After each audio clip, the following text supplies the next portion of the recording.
کشائی کرنے کا موقع ملا، اس کا عنوان حضرت سیدنا سعد بن معاذ رضی اللہ تعالیٰ عنہ کا تعارف ہے۔ وہ لوگ جن کا نام بھی قابل تعریف ہے اور کام بھی لائق تحسین ہے، ان میں سے ایک سیدنا سعد بن معاذ رضی اللہ تعالیٰ عنہ ہیں۔ سعد کا معنی سعادت والا، خوش نصیب، بلند اقبال، بابرکت۔ ہجرت کے 5ویں سال ذوالحجہ یا ذوالقعدہ کے آخر میں شہادت پانے والے نبی کریم صلی اللہ علیہ وآلہ وسلم کے پیارے صحابی سیدنا سعد بن معاذ رضی اللہ تعالیٰ عنہ کا نام بھی سعد تھا، اور ان کا کردار بھی ایسا تھا کہ دنیا اور آخرت دونوں ہی میں سعادتیں پائیں۔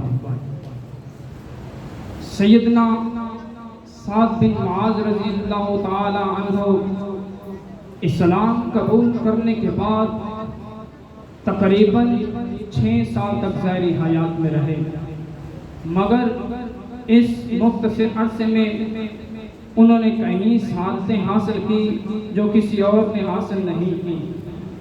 ان کی زندگی میں نبی رحمت صلی اللہ علیہ وآلہ وسلم نے ان کی تعریف فرمائی، ان کی شہادت کے وقت ناز برداریاں فرمائی، ان کی شہادت کے بعد کئی عظیم و شان بشارتوں سے نوازا، بلکہ رسول اللہ صلی اللہ علیہ وآلہ وسلم کے ارشاد پاک کے مطابق خود باری تعالیٰ نے بھی ایسا اعزاز عطا کیا جو ان سے پہلے کسی کے حصے میں نہیں آیا۔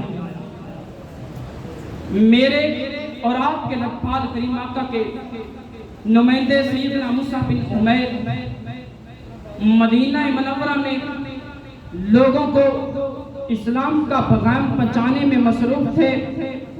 آپ سے کہا گیا اگر سعد بن معاذ اسلام قبول کر لیں تو پورا قبیلہ مسلمان ہو جائے گا۔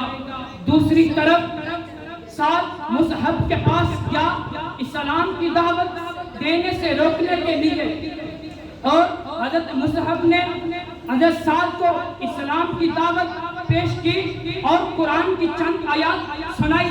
فَعَرَفْنَا بَاللَّهِ فِي وَجْهِ الْإِسْلَامَ قَدَّ اَيُّتَقَدَّمَا۔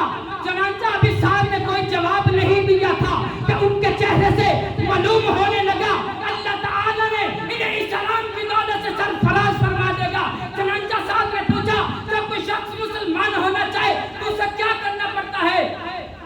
جب کوئی شخص مسلمان ہونا چاہے تو اسے کیا کرنا پڑتا ہے؟ تو انہوں نے کہا آپ غسل کر لیجئے، پاک لباس پہن لیجئے، پھر کلمہ شہادت پڑھ کر نوافل ادا کیجئے۔ حضرت سیدنا سعد بن معاذ نے فوری طور پر یہ تمام کام سر انجام دے کر اسلام قبول کر لیا۔ جب حضرت سیدنا سعد بن معاذ رضی اللہ تعالی عنہ جب اپنی قوم اور خاندان کی طرف واپس لوٹے تو ہم نے فرمایا اے میری قوم والو تم میں میری کیا حیثیت ہے؟ قوم والوں نے عرض کی انت سیدنا فافضلنا نہجا وایماننا نقیبتا، آپ ہمارے سردار بھی ہیں، سب سے عمدہ رائے والے بھی ہیں، سب سے بابرکت و کامیاب بھی ہیں۔ آپ نے فرمایا فإن كلام رجالكم ونسائكم علی حرام حتى تؤمنوا باللہ وبرسولہ۔ آپ نے فرمایا اللہ تعالیٰ اور اس کے رسول پر جب تک تم ایمان نہیں لاؤگے تب تک تمہارے ساتھ میری گفتگو کرنا حرام۔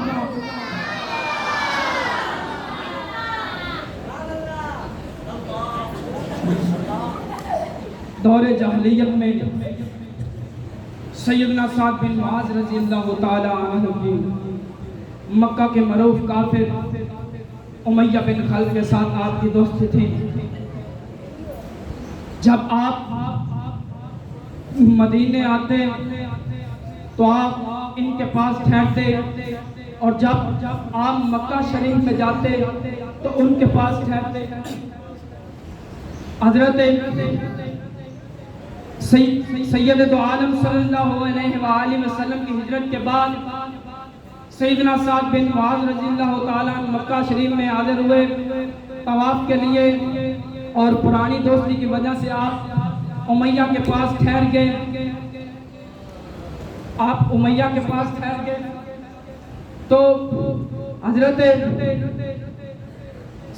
ابو جہل نے دیکھ لیا، وہ آگ گولا ہو کر کہنے لگا تم نے بے دینوں کو پناہ دی ہے، تم ان کی مدد کرتے ہو، اگر آج امیہ تمہارے ساتھ نہ ہوتا، اگر امیہ تمہارے ساتھ نہ ہوتا تو تم بچ کر واپس نہیں جا سکتے تھے۔